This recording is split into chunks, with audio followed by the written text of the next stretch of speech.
Welcome to Berlin.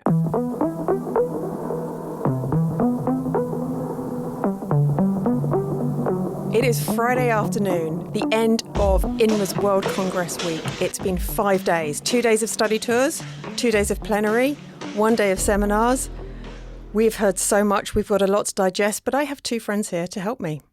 Gregor Piachotta, who runs our Readers First initiative and is our researcher in residence, and Gabe DeRoche, who heads our advertising initiative. Thanks, guys. We early on identified that brand was going to be a really big issue, and Earl, our CEO, set the scene with that.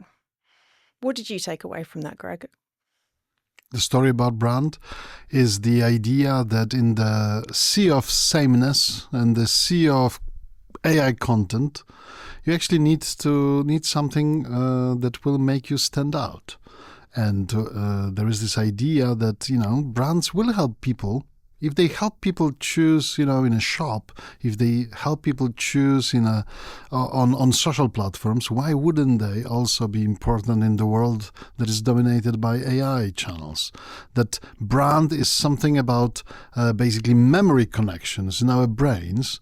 And if it is true that LLMs are basically like maps of people's language and therefore maps of people's thoughts, there will be also maps of brands. So you could say that brands live in the LLMs as these connections between different terms. One of the first presentations, Errol's, was about branding.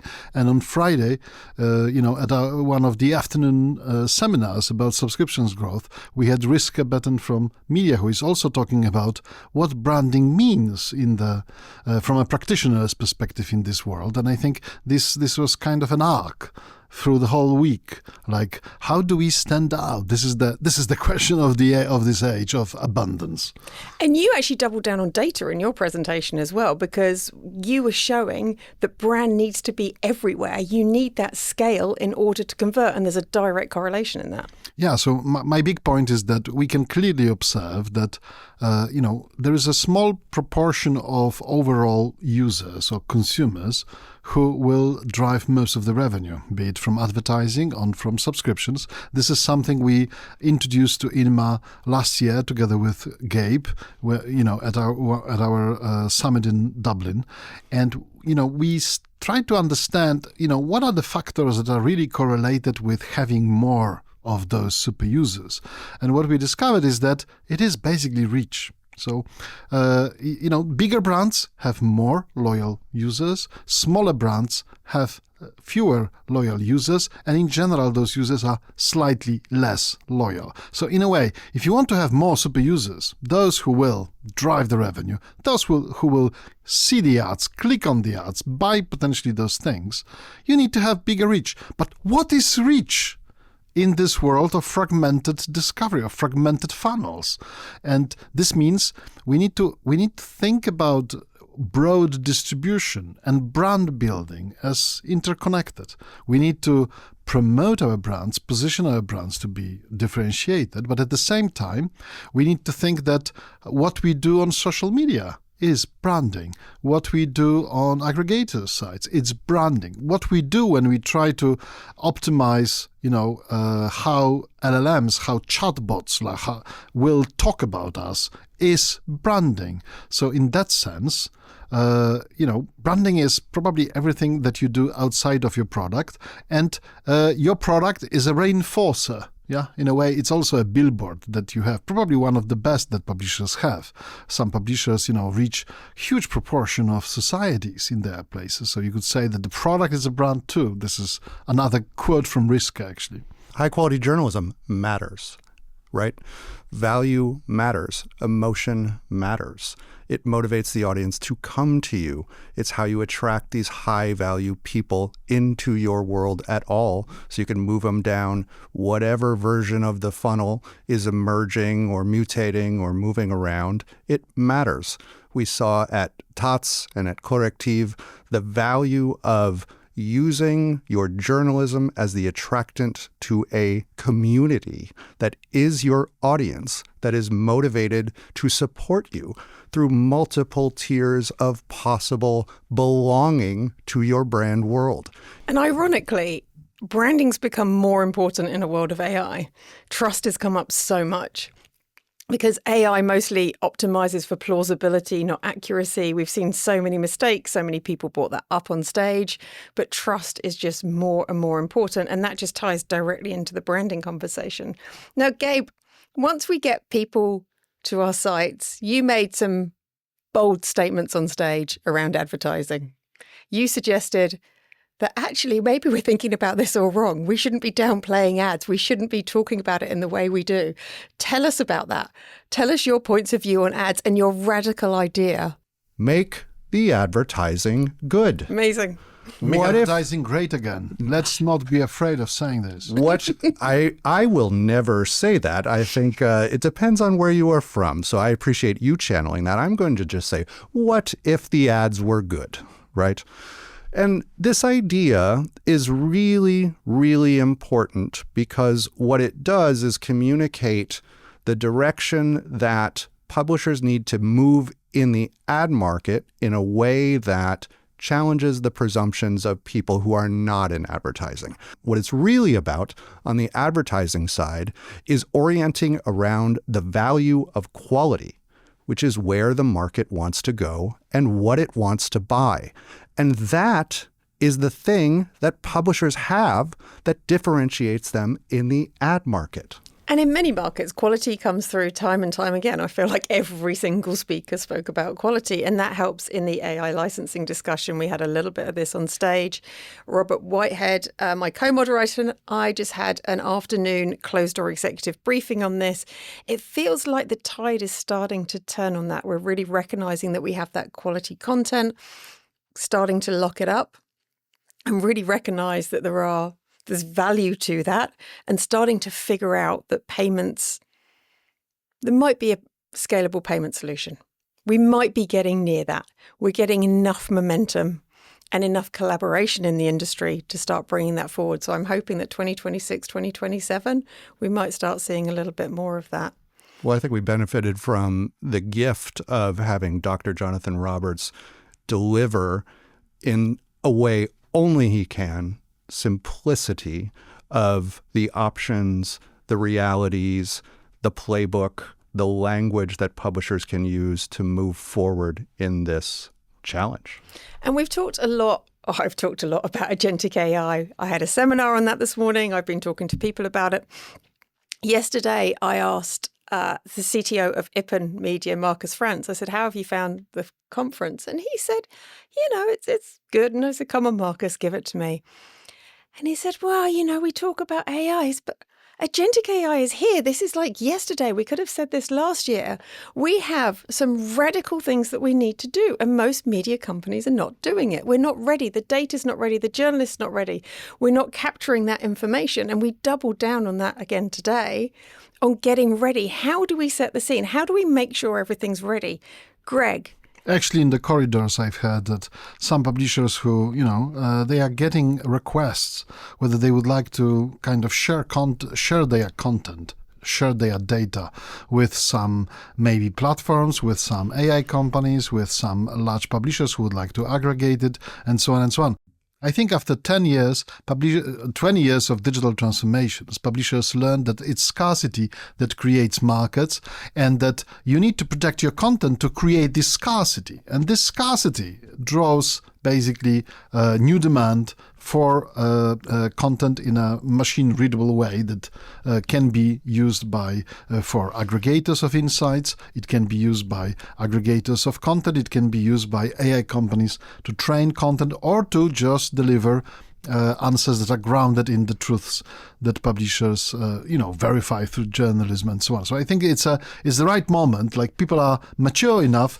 The technology, maybe solutions are not still there, the standards are not still there, but they are happening. Yeah? Just the fact that so many chief executives, wanted to discuss in detail how to actually prepare for this, how to be ready to use this opportunity. I think this is a great achievement, and I'm super hopeful that currently 60% of revenue comes for news publishers. For an average news publisher, comes from subscriptions, 30% from advertising. There is this remaining 10%. We need more. Yeah, as Gabe always says, we need more diversification. Maybe this is something that will, increase this additional revenue, maybe from 10 to 15, from 10 to 20. This will be fantastic news for all other businesses because this will give you money to invest in better product. It will give you money to invest in better advertising. It will give you money to invest in better subscription experiences. Yeah. What I heard from Marcus was an argument for the diversification of an understanding of what journalism is. Journalism is about gathering, apologies for the advertisers framing, first-party data from the world, qualitative and quantitative. And what Marcus was arguing for is this idea that a publisher can go gather actual data and structure it in a way that it can be read by the AI agents and produced by the AI agents and versioned by the AI agents and fact-checked by the AI agents and produce actual journalism. And people need to accept that that is journalism. Let me accept that this is the opinion of Marcus. We appreciate Marcus. He's super smart. At the same time, I do not believe that this is what journalism is about. I believe that journalism is about verification, investigation, sense-making. It is about basically witnessing things.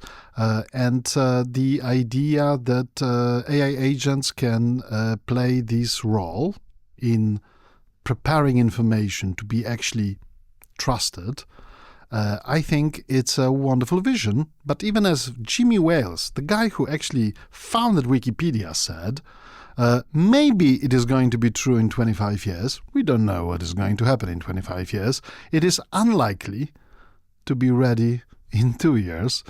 He mentioned that, when he thinks about, Wikipedia articles, it's very interesting that people who believe that, AI can today write Wikipedia articles are basically people who don't know how these articles are written, and they don't really understand what it takes to have a verifiable Wikipedia article. And they also don't understand necessarily journalism. But you know what? You two are both right. It's not this binary. So here's where I see it. Right in the middle, as a kind of pyramid. Right now, as journalists, we think about that top bit. Even at a CMS, people are thinking about the article. They're thinking about the podcast. They're thinking about the video. And as we heard from one of our speakers from YLE, it's really about the story. I think what you're talking about, Gabe, is thinking about destructuring a story a little bit. So in terms of this iceberg, we capture that top bit, but the middle bit, right? So all the transcripts of conversations, all these PDF documents, all these data sources, all these things, we don't capture that in a way we can reuse it. AI can't necessarily write a prompt and write a story. But if you have really good structured information, it can help with that output. And the idea for the gathering is human. The gathering of the wisdom is human. The judgment on what to gather is human. The structure of the way we communicate it is created by a human. That it might be replicated or versioned. Accountability is also human. And final judgment on whether or not this is journalism is human. I think we're talking about just completely reformatting the way that journalism is created, but not changing journalism itself. Journalism itself is about having the conversations. It's figuring things out, fact from fiction. It's explaining it. It's verifying it. But it does have to be unique in this day and age, right? People have to be out doing it. But the way in which we digest information is completely different as consumers. And right now, the news industry does not really allow for that. You're a text reader, you read articles, or you watch videos. But even in text, you read something completely different, or you absorb information in a different way that Gabe does and a different way that I do. We have to change our UX. That doesn't mean, and I've changed my viewpoint on this over the last week, we've all been talking about liquid content, since Helsinki 2 years ago. Liquid content, highly personalized, atomized information made for the individual. but actually newsrooms are really good at storytelling and telling you what's important. I'm passionate about the idea of liquid content. I just think that when people talk about liquid content, almost everybody means something else. Some people mean the idea that basically, journalists just kind of, collect notes and some signals from sensors and cameras on the street, and then the machines will kind of recombine it for different people live in real time and so on and so on. And this will That's journalism. lazy liquid content. I would say that this doesn't sound really any practical, and it doesn't sound really any useful, especially that, you need to verify things. So obviously this will just increase costs of verification for each and every version of a story. And at a certain point, any kind of the cost of verifications might actually diminish the gains that you get from higher productivity and gains you get from higher personalization. I think that at the same time, there are practical examples of liquid content. This is not necessarily, maybe it's not fully from science fiction films, but they exist. Like, Immediate Media in the UK, that it belongs to Bauer. This is a magazine publisher from Germany. They focus on producing long-form video high-quality long-form video from which they can create multiple derivatives. They can transcribe to create articles. They can cut it into social media feeds. They can create podcasts out of audio, and so on and so on. And we've heard from multiple publishers that this is actually that is a practical way of thinking about liquid content. DPA told us that they have become basically a newswire that traditionally was serving newspapers, has become video first for that reason, because video is the richest format and it's much easier to create those derivatives from the richest format. It's much higher quality than if you have an article and then you try to create a video out of it. That basically is like a very, you could say, low quality video. We heard about what News Corp Australia is doing with a form of liquid content in advertising, which is essentially serving people videos within the context that they are consuming media. So if they are consuming in a horizontal format, the video is served in a horizontal format, the same video. If they're consuming in a vertical content, the technology serves the same video automatically in a vertical context. That is really, really important when we're talking about being more relevant to people on and off platform, in the contexts and in the environments they are choosing to engage with the world. And that's the point. It's being more relevant to people. Doing liquid content for liquid content's sake. It's like, yeah, we've got an article, let's turn it into a video. I feel like that's just doing it because you're checking the box. But relevancy for people, that's where it all comes in. Now, you guys both led study tours Monday, Tuesday. And one of the things that you said to me, Craig, about from the start to the finish, the journey that you and the participants went on, or maybe the participants, you said they came into Germany expecting these big, traditional, well-oiled machines. And by the end of the 2 days, they came out being highly impressed with these nimble, innovative companies. What impressed you about the innovation that you saw on Monday, Tuesday? Yeah, so, traditional way of stereotypical way of thinking about German media market is that it was super profitable for so many years that publishers were going very slowly and cautiously about digital transformation. It was not necessary. You don't fix something that doesn't require fixing. But there is a generational change at the leadership, ownership of those companies. Of course, the market context has changed. The consumers change their behaviors. The customers of advertising change their behaviors. So you need to adapt. And in the very beginning, many German publishers were kind of doing a catch-up game. Yeah, let's catch up. Let's learn how to do subscriptions from the Scandinavians, and let's do it better. Let's learn how Americans are doing advertising. Let's learn from them, and so on. But what I discovered this week, and I actually, I saw it with my own eyes, is that they are not copying Silicon Valley. They are not copying, Norway. They are actually building something that is German, and at the same time is very innovative. And we visited large companies. Axel Springer, that basically showed us, 2 newspaper newsrooms that were video studios, with AI basically used by majority of journalists on a daily basis.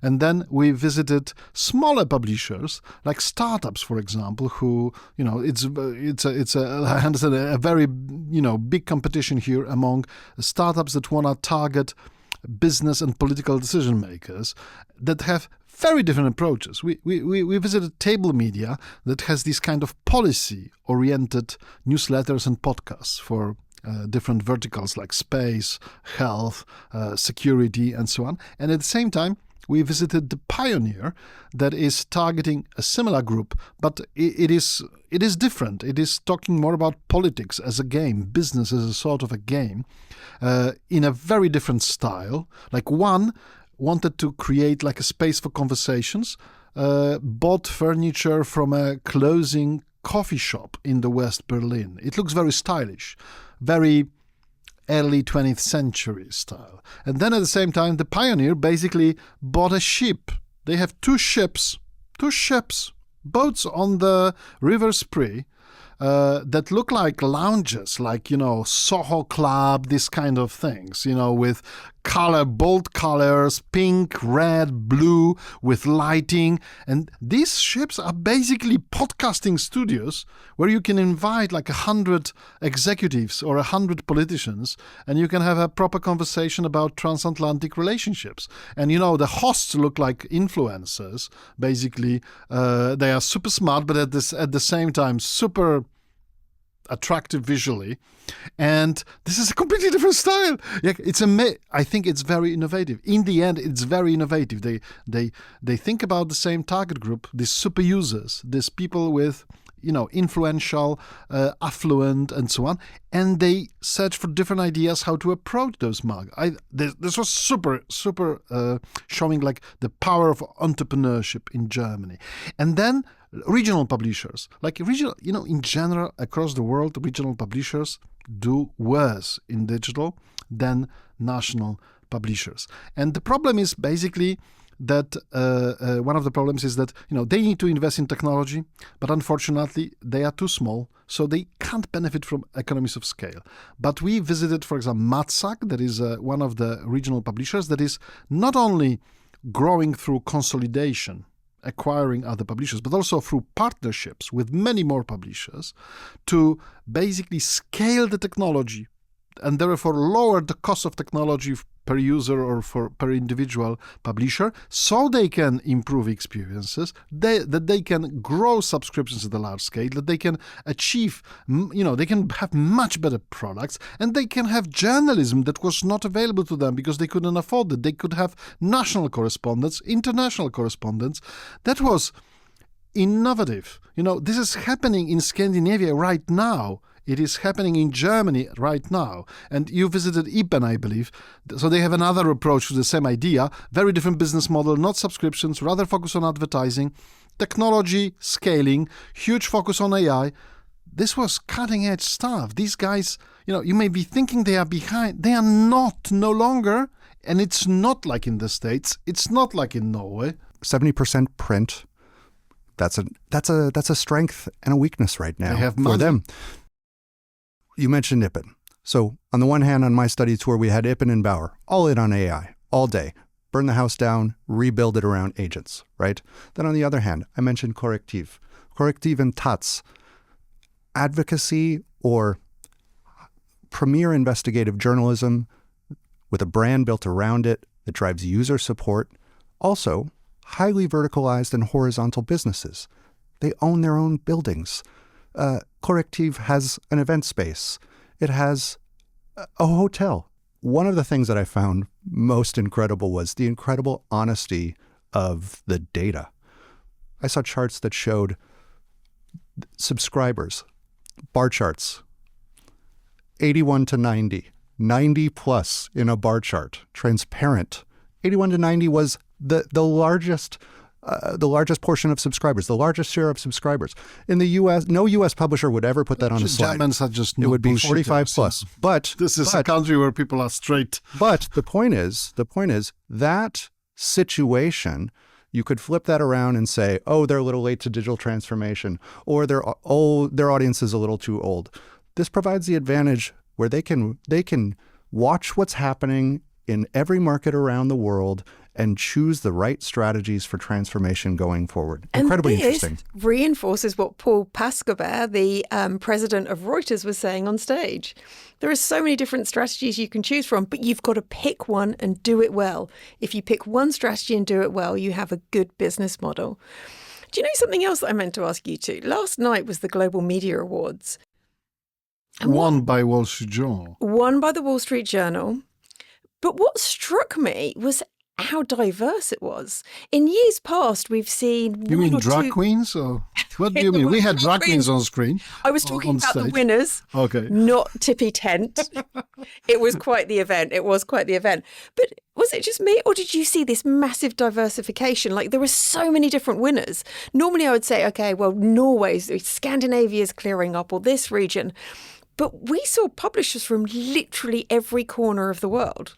Really inspiring. Dainik Jagran, I'm obsessed with this case. It's so important to me because it really crystallizes the opportunity for events and diversification in a new way. They built a multi-stop city tour. The limiter for events is classically very difficult to scale, incredibly difficult operationally. You know what changed the game for them? With events? AI. AI helped them navigate the challenges, reduced, in the words of, I believe I heard this from Ippen, make the I in ROI smaller. Yeah, all the pessimists from around the world in the news media, they should come to this awards dinner. Because if they think that this industry is dying when it is actually flourishing with energy, with innovation, with creativity, this was absolutely a festival of those. Yes. I feel like we had that on stage quite a lot. I mean, Julia Becker, the owner pretty much of Funke, she gave such a moving speech, that ovation she got at the end, because that belief as an owner in journalism was amazing. And I felt like through that cadence of the 2 days of plenary, we had all of these moments that really grounded in why everyone is doing this. And it's that passion, that belief. And there is innovation and there's diversification, but that really came through. But these are techniques. Like, I think what was important about Julia and, Anne Applebaum and Catherine Weiner from the Guardian and others was basically there is something that differentiates us from washing powders and, Coca-Cola and retail and other industries. There is a certain purpose of what we do in the society. This is what gives us legitimacy. This is what gives us certain privileges in constitutions of many countries. There is this something that makes us part of the democratic infrastructure, and this is worth protecting and fighting for, and so on. And I think what this Congress did very well was to repeatedly show how different people define the why. And many attendees, be it from advertising departments, be it, subscription leaders, editors, CEOs, others, they basically felt that, okay, yeah, we may be different parts of this engine for democracy, but we know the goals, we know the whys, yeah, and we define them maybe with different words, but we mean very similar things. I think this was, I really enjoyed it about this particular Congress, particularly in Berlin, when, autocracies are growing around the world, that we basically nailed this message here. This was about reminding us of what we are doing and why we do it, the soul of journalism. The stakes are incredibly high. They're high in Germany. We talked about this openly. They're high in the US. They're high in the UK. We are at a really, really critical moment in the world. The moat of our business and the value of what we do is incredibly important in this moment. And we put that at the center of the story and talked about how to transform it for a vital and long future. And that feels like the right moment to wrap this up, because this has been an incredible week. From Berlin, thank you for joining us. We hope to see you in New York next year. Thank you, Gabe. Thank you, Greg. We'll see you soon. Thank you, Jodie. And thank you, Jodie.